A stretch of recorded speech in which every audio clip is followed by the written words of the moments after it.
Hello friends, welcome to विज्ञान तक।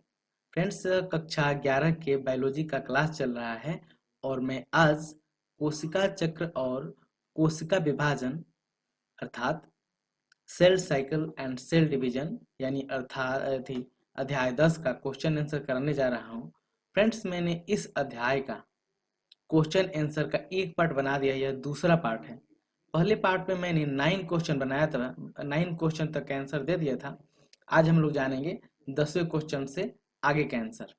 और मैं आपको पहले बता दूं, अगर आपने इस चैप्टर का यानी कोशिका चक्र और कोशिका विभाजन का जो मैंने चैप्टर का वीडियो बनाया है, अगर उसका वीडियो नहीं देखा है तो उसको पहले देख लीजिए और उसका आपको लिंक ऊपर आई बटन पे यहाँ पे मिल जाएगा। वहां से जाकर के आप उन सभी वीडियो को देख लीजिए जो मैंने इस चैप्टर का बनाया है। उसके बाद क्वेश्चन आंसर वाला वीडियो देखिएगा तो आपको अच्छे से समझ में आएगा। तो चलिए बिना किसी देरी के इस वीडियो को शुरू करते हैं। तो प्रश्न संख्या 10 है, सूत्री विभाजन की पश्चावस्था तथा अर्धसूत्री विभाजन की पश्चावस्था एक में क्या अंतर है। यानी हमें पश्चावस्था में अंतर बताना है, लेकिन किसके पश्चावस्था में? समसूत्री विभाजन के पश्चावस्था और अर्धसूत्री विभाजन की प्रथम अवस्था की पश्चावस्था में हमें बताना है। आपको पता है समसूत्री जो अर्धसूत्री विभाजन होता है वो 2 फेज में होता है। तो चलिए जानते हैं। समसूत्री विभाजन की पश्चावस्था अवस्था में गुणसूत्र के क्रोमैटिड्स यानी जिसे हम अर्ध गुणसूत्र कहते हैं, ठीक है, तो गुणसूत्र के क्रोमैटिड्स प्रतिकर्षण के कारण विपरीत ध्रुवों की ओर खींचते लगते हैं।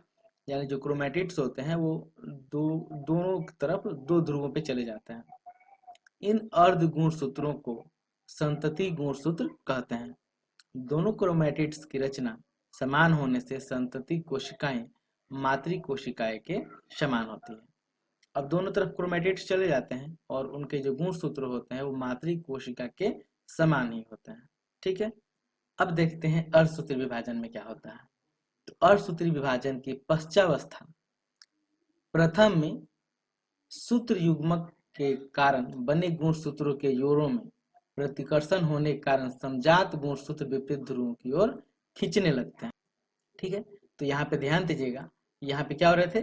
क्रोमैटिड्स हो रहे थे विपरीत ध्रुवों पे अलग, और यहाँ पे कौन अलग हो रहे हैं? तो जो गुणसूत्र के जोड़े होते हैं वो विपरीत ध्रुवों पे खींचने लगते हैं।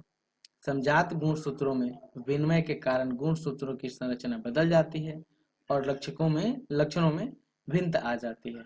इसमें गुणसूत्रों का बंटवारा होने के कारण पुत्री कोशिकाओं में गुणसूत्रों की संख्या आधी रह जाती है, ठीक है। तो ये मेन अंतर है दोनों में। चलिए अब प्रश्न संख्या देखते हैं 11। सूत्री एवं अर्धसूत्री विभाजन में प्रमुख अंतरों को सूचीबद्ध कीजिए। यानी यहाँ पे आपको सूत्री विभाजन और अर्धसूत्री विभाजन दोनों के बीच जो मेन अंतर होता है उसको बताना है। तो चलिए कुछ मेन अंतर देखते हैं। इधर आपको यहाँ लेफ्ट साइड में दिख रहा है सूत्री विभाजन। सूत्री को हम लोग और क्या कहते हैं? समसूत्री विभाजन, ठीक है। क्या कहते हैं? समसूत्री विभाजन। समसूत्री विभाजन देखिए, समसूत्री विभाजन में एक कोशिका एक बार विभाजित होती है, ठीक है। यानी इसमें क्या होगा? कोशिका जो होती है ना वो मात्र एक बार विभाजित होती है। किसमें? समसूत्री में। जबकि अर्धसूत्री विभाजन में कोशिका 2 बार विभाजित होती है, ठीक। दूसरा अंतर देखते हैं। ये कायिक कोशिकाओं में होता है, ठीक है। जो कायिक कोशिकाएं होती है उसमें होता है, और ये किसमें होता है? ये जनन कोशिकाओं में होता है, ठीक है। जनन, यहाँ पे जनन लिख दिया है, जनन मातृ कोशिकाओं में होता है, ठीक है। दूसरा, अलैंगिक व लैंगिक दोनों में पाया जाता है। अलैंगिक और लैंगिक दोनों में होता है, और यह केवल लैंगिक जनन में होता है। वास्तव में जो अर्धसूत्री विभाजन होता है उसमें अर्धसूत्री विभाजन में एक बार समसूत्री भी होता है। इसलिए याद रखिएगा, जो अर्धसूत्री है वो केवल लैंगिक विभाजन होता है, जबकि जो समसूत्री है वो लैंगिक और अलैंगिक दोनों में होता है। डीएनए का द्विगुणन सुप्त अवस्था में होता है, ठीक है। डीएनए का द्विगुणन किसमें होता है? सुप्त अवस्था में होता है। और इसमें डीएनए का द्विगुणन प्रथम सुप्तावस्था में होता है, परंतु द्वितीय सुप्तावस्था में नहीं। क्योंकि कोशिका 2 बार विभाजन होती है, तो इसमें प्रथम सुप्तावस्था में तो डीएनए का द्विगुणन होता है, लेकिन द्वितीय सुप्तावस्था में डीएनए का द्विगुणन नहीं होता है। अगला, एक बार विभाजन के लिए डीएनए में द्विगुणन एक बार होता है।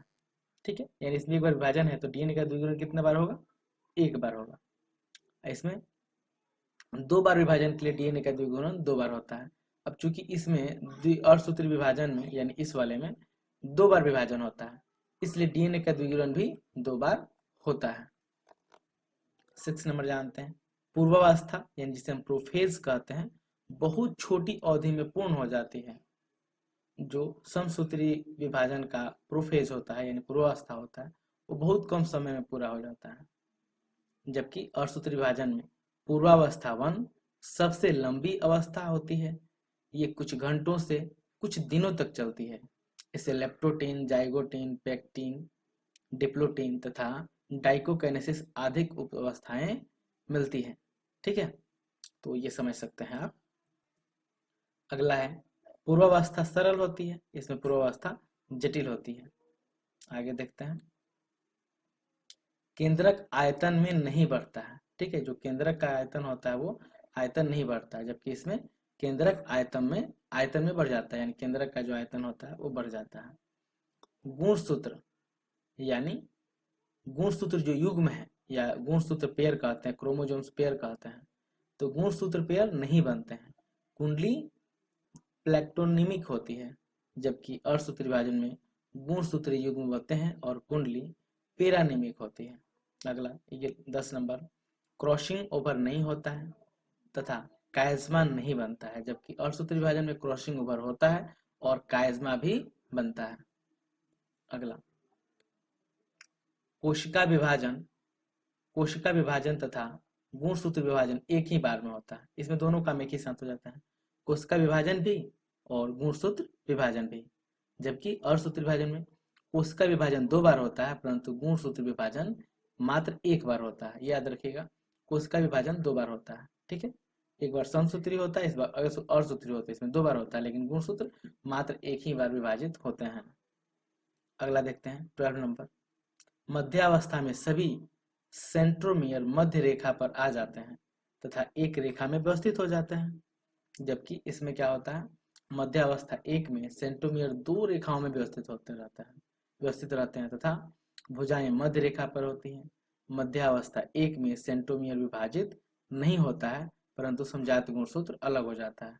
ये अगला अंतर था कि मध्यावस्था 1 में क्या होता है, सेंट्रोमियर विभाजित नहीं होता है, परंतु समजात गुणसूत्र अलग हो जाता है, जबकि इसमें क्या होता है, मध्यावस्था 1 में सेंट्रोमियर विभाजित हो जाता है।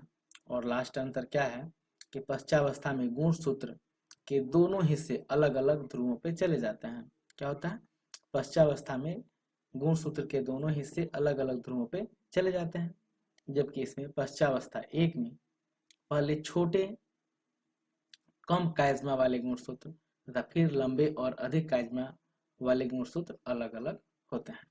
तो ये था अंतर। चलिए अब देखते हैं क्वेश्चन नंबर 12 यानी 12, अर्धसूत्री विभाजन का क्या महत्व है। हमें बताना है कि अर्धसूत्री विभाजन जो होता है उसका महत्व क्या है, क्यों इंपॉर्टेंस है। ठीक है, तो जानते हैं इसके निम्नलिखित महत्व हैं। पहला, अर्धसूत्री विभाजन के फलस्वरूप बने युग्मकों में गुणसूत्रों की संख्या आधी रह जाती है, लेकिन जनन में नर तथा मादा युग्मकों के मिलने से द्विगुणित जाइगोट का निर्माण होता है। जाइगोट जिसे हम लोग युग्मनज कहते हैं। ठीक है, युग्मनज, ठीक है, का निर्माण होता है। इस प्रकार अर्धसूत्री विभाजन तथा निषेचन के फलस्वरूप प्रत्येक जाति में गुणसूत्रों की संख्या निश्चित बनी रहती है, यानी समान बनी रहती है।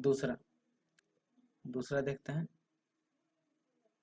अर्धसूत्री विभाजन के समय विनिमय के कारण गुणसूत्रों की संरचना बदल जाती है।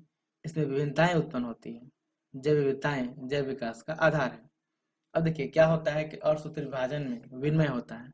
विनिमय के कारण जीव में कुछ नए गुण आते हैं, कुछ विभिन्नताएं उत्पन्न होती है। जो जीव होते हैं वो अपने माता पिता से कुछ भिन्न होते हैं, उसमें नए गुण आ जाते हैं, जिसके कारण जैव विविधता बढ़ती है, यानी नए नए प्रकार के गुण वाले जीव बनते हैं। ठीक है, और इसी से नई नई जातियां भी बनती है। प्रश्न संख्या 13, अपने शिक्षक के साथ निम्नलिखित के बारे में चर्चा कीजिए। ठीक है, पहला है कि अंगूरित कीटों व निम्न श्रेणी के पादपों में कोशिका विभाजन कहाँ संपन्न होता है। दूसरा क्वेश्चन है, उच्च श्रेणी पादपों में कुछ अगुणित कोशिकाओं में कोशिका विभाजन कहाँ नहीं होता है, ये बताना कहाँ विभाजन नहीं होता है। तो चलिए सबका आंसर बारी बारी से जानते हैं। पहला को पहले कंप्लीट करते हैं कि अगुणित कीटों में व निम्न श्रेणी के पादपों में कोशिका विभाजन कहाँ होता है। तो देखिए, नर मधुमक्खियों अर्थात जिन्हें हम ड्रोन्स कहते हैं अगुणित होते हैं। जो नर मधुमक्खी होते हैं ना वो अगुणित होते हैं, जबकि मादा मधुमक्खी होती है वे द्विगुणित होती है। इसमें सूत्री विभाजन अनिषेचित अगुणित अंडों में होता है। निम्न श्रेणियों के पादपों जैसे एक कोशिकीय क्लोमाइडोमोनास, बहुकोषीय यूलोथ्रेक्स आदि में समसूत्री विभाजन द्वारा जनन होता है। इसमें अगुणित युग्मक बनते हैं। ठीक है, युग्मकों के परस्पर मिलने से युग्मनज बनते हैं। जाइगोट में अर्धसूत्री विभाजन होता है।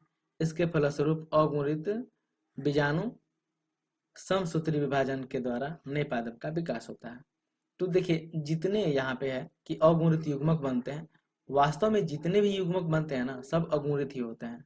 लेकिन इसमें क्या होता है, जो निम्न जैसे आपको बताया ड्रोन्स हो गए यानी नर मधुमक्खियां हो गई, या फिर एक कोशिकीय जो क्लोमाइडोमोनास है, या फिर बहुकोशिकीय जो यूलोथ्रिक्स होता है, उसमें समसूत्री विभाजन द्वारा युग्मक बनता है। ध्यान दीजिएगा, किसके द्वारा, समसूत्री विभाजन द्वारा युग्मक बनता है। फिर युग्मकों के संलयन से युग्मनज बनता है और युग्मनज में अर्धसूत्री विभाजन होता है, जिसके फलस्वरूप उनमें बीजाणु बनते हैं और उसमें विभाजन में फिर अगुणित बीजाणु में समसूत्री विभाजन होता है, जिससे नए पौधे का विकास होता है।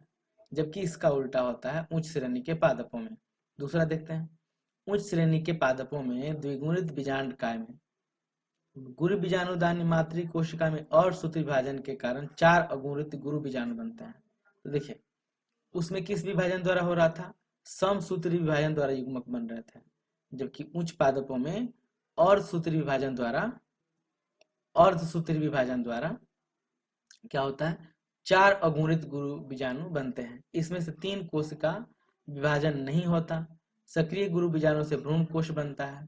भ्रूण कोश की अगुणित प्रतिमुख कोशिकाएं जिसे एंटीपोडल सेल्स कहते हैं तथा सहायक या कोशिकाएं में विभाजन नहीं होता है। ठीक है, तो 4 बनती है, उसमें से 3 तो मिलकर के भ्रूण कोश बना लेती हैं और 1 का ही विभाजन होता है। साइकस के लघु बीजाणुओं यानी जिसे हम लोग परागकण कहते हैं कि अंकुरण के फलस्वरूप नर युग्मक उद्भिद बनता है। इसकी प्रोथेलियल कोशिका तथा नलिका कोशिका में विभाजन नहीं होता है। ठीक है, तो इसकी किसमें, नलिका कोशिका और प्रोथेलियस कोशिका होती है, उसमें कोशिका विभाजन नहीं होता है। प्रश्न संख्या 14, क्या एस प्रवस्था में बिना डीएनए प्रतिकृति के सूत्री विभाजन हो सकता है।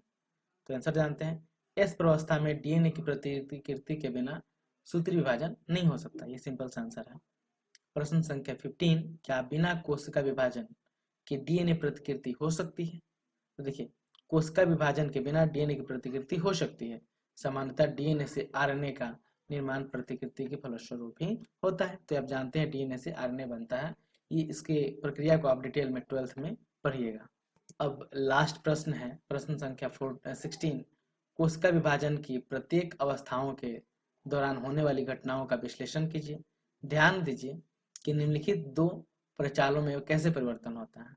पहला है प्रत्येक कोशिका की गुणसूत्र संख्या और दूसरा है प्रत्येक कोशिका में डीएनए की मात्रा। संख्या को n कहते हैं और मात्रा को यहाँ पे C से दिखाया गया है। देखिए, अंतरावस्था की जीवन प्रवस्था यानी गैप, जी से होता है गैप। जीवन प्रवस्था में कोशिका उपपक्षीय रूप से सक्रिय होती है, इसमें निरंतर वृद्धि होती रहती है। इस प्रवस्था में डीएनए की प्रतिकृति होती है, प्रतिकृति मतलब द्विगुणन। इसके फलस्वरूप डीएनए की मात्रा 2 गुनी हो जाती है। यदि डीएनए की प्रारंभिक मात्रा 2C से प्रदर्शित करें, डीएनए की प्रारंभिक मात्रा 2C से प्रदर्शित करें तो इसकी मात्रा 4C हो जाती है। यानी जो डीएनए की मात्रा होती है क्या होती है, 2 गुनी हो जाती है। जबकि गुणसूत्रों की संख्या में कोई परिवर्तन नहीं होता। यदि जीवन प्रवस्था में गुणसूत्रों की संख्या 2n है तो G2 प्रवस्था में भी इनकी संख्या 2n होगी। ठीक है, तो यहाँ पे यही समझना है कि जो S प्रवस्था होती है उसमें केवल डीएनए की द्विगुणन होता है, यानी डीएनए डबल हो जाता है, लेकिन गुणसूत्रों की संख्या डबल नहीं होती है। अर्धसूत्री विभाजन की पूर्वावस्था प्रथम की युग्मपट अवस्था में समजात गुणसूत्र जोड़े बनाते हैं। पश्चावस्था प्रथम में गुणसूत्र का बंटवारा होता है। यदि गुणसूत्रों की संख्या 2n है तो अर्धसूत्र विभाजन के पश्चात गुणसूत्रों की संख्या n रह जाती है, यानी गुणसूत्रों की संख्या आधी हो जाती है। जननांगों 2n में युग्मक जनन अर्धसूत्री विभाजन के फलस्वरूप होता है। इसके फलस्वरूप युग्मकों में गुणसूत्रों की संख्या घट करके आधी हो जाती है, यानी n। वही मैंने आपको बताया। ठीक है, इसके साथ ही इस चैप्टर का क्वेश्चन आंसर का वीडियो समाप्त होता है। मैं जल्द हाजिर होऊंगा आपके अगले चैप्टर के क्वेश्चन आंसर के साथ। यह वीडियो आपको कैसा लगा है कमेंट करके जरूर बताइएगा। अच्छा लगा है तो लाइक कीजिएगा, अपने फ्रेंड्स के साथ शेयर कीजिएगा।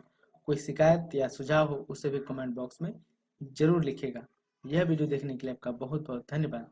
बाय।